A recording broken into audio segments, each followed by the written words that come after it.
పదనా ఉండాలి ఆయన ఇల్లు ఇదే అమ్మయ్య. సార్ నమస్తే, ఉన్నారా? నమస్తే మేడం. లేరేమో అనుకుంటే నా పాప అయితే బాగా అంటే ఆటల్లో ఏమి కబడ్డీ ఆడుతుంది, బాగా ఆడుతుంది నా పాప. చదువుపైన ధ్యాస తగ్గింది కానీ కబడ్డీ అయితే బాగా ఆడుతుంది. దీనికి ఇంకా ఏం చేస్తే నా పాప బాగుంటుంది? సో స్పోర్ట్స్ లో బాగుందంటే అది మనం సంతోషించాల్సిన విషయమే అండి. అవునా? అదేమి బాధపడాల్సిన తప్పు ఏం కాదు. కబడ్డీ చంపేస్తుంది అట్లే. అయితే మరి ఇట్లాంటి స్పోర్ట్స్ లో బాగుండే పిల్లల్ని ఇప్పుడు చూడండి, మనకి MS ధోని గారు ఉన్నారు. ఆయన ఈ రోజు వాళ్ళ తల్లిదండ్రులు స్పోర్ట్స్ లో ఎందుకు అనుకుంటే మనకి ఈ రోజు మంచి పేరు చెప్పునా? ఏం పేరు? చూడు ఎంత మంచి పేరు పెట్టాను, పూజిత. అవును మేడం. ఎందుకంటే ఇప్పుడు చూడండి, స్పోర్ట్స్ లో అనేది పిల్లలు బాగున్నప్పుడు వాళ్ళ టాలెంట్ ని మనం ఫస్ట్ ఎంకరేజ్ చేయాలండి.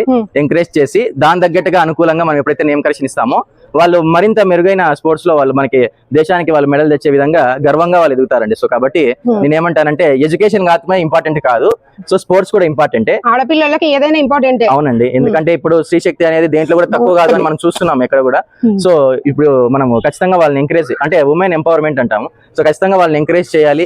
ఎంకరేజ్ చేస్తూ మనం ముందుకు వెళ్ళినప్పుడే మనము వాళ్ళకంటూ కూడా మనం ఆ రెస్పెక్ట్ ఇచ్చినట్లు ఉంటుంది, ఆ గౌరవం ఇచ్చినట్లు ఉంటుంది. కాబట్టి ప్రతి పిల్లల్లోనూ టాలెంట్ అనేది ఎంకరేజ్ చేయాలండి. ఓన్లీ ఎడ్యుకేషన్ మాత్రమే టాలెంట్ కాదు, సో స్పోర్ట్స్ కూడా ఒక లలిత కళలే.